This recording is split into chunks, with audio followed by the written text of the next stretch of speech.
So this is another DC short review.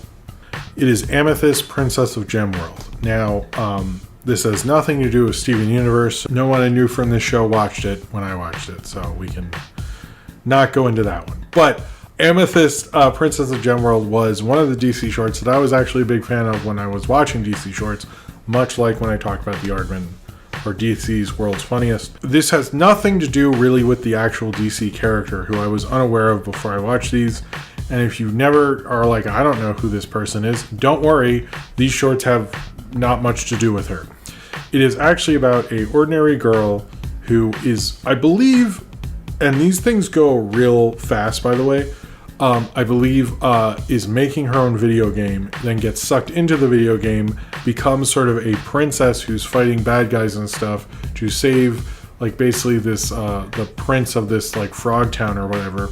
And the whole thing is just one story of her, you know, basically gets sucked into the video game, has to save this prince, and it's a lot of fun, actually. It was a kind of cool series. It sort of reminded me at the time, this is before the Netflix She-Ra, of the old She-Ra. I always liked the animation. It would like had a lot of detail and great movement in it.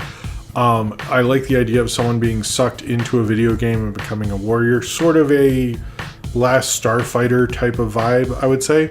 I actually did show it to my daughter and she was really into it. This thing moves. Like, it is 9 minutes in total. I do remember when I was watching it, this was one of my favorites. I was always happy when this came on. I think they let you DVR them individually, and I think I did that with it or something. But I always thought it was a cool idea. Like, some of the visuals are very, like, simple, and they understood what parts of the story to tell exactly.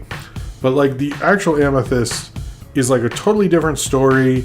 It's like a girl who, like, wasn't told she was from a gem world and then, like, brought in, and then she wanted to go back, and, like, all this is, like, this is literally nothing to do with it, which is pretty funny that, like, it's part of the DC thing.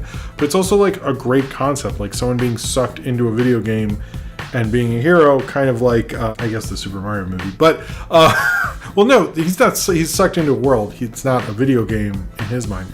But it has Sophie Oda as Amethyst, as Eric Booza, I think, who does a lot of voices for, like, Bugs Bunny and stuff. But it's really just a nice, cool little girl kind of story, like warrior kind of story. It wraps around very nicely.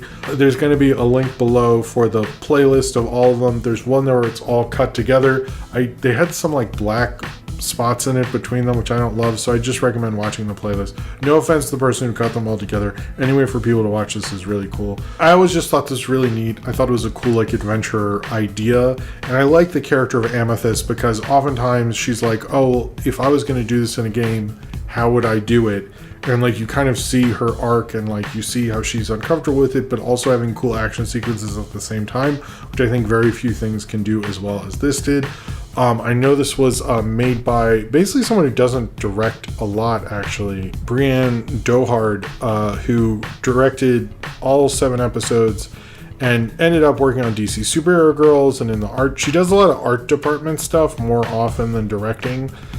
She did Santiago of the Seas. She directed 5 episodes of DC Superhero Girls. I liked how kind of girly this was. Kind of reminded me of the girl shows of the 80s and stuff, while also just being a total video game thing. And one of the things I liked about the DC shorts specifically is it showed the wide range that DC could do, probably better than they do now. And I think this shows all the cool things that you could do with DC and these comic book characters. So I really like this. I always was excited when I could see a new one and showing it to my daughter, and she was really into it. But it moves really fast. But I was trying to explain to her, she was like, how come we're not seeing how does Amethyst get to these various locations? Because she just said action sequence, and I had to explain, like, this was done really quickly. But I am disappointed. Like, I know Teen Titans got to be a show based on the DC shorts and their success, but I sort of wish that this had been the show. At the time, this was kind of the thing. I was like, I don't know, I think this is the most potential.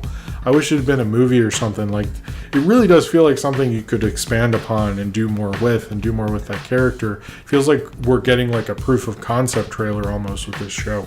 But it's really great. I think it is a thing that got, like, when you talk about the DC shorts, and this all happened because I worked on the Saber video about Teen Titans and I was like, man, I should really talk about these because I liked watching them. I was a fan of them. And this is one that gets completely pushed under the rug a lot. And I think it is probably one of the better ones, much like the Aardman one, but I think I like them both for separate reasons.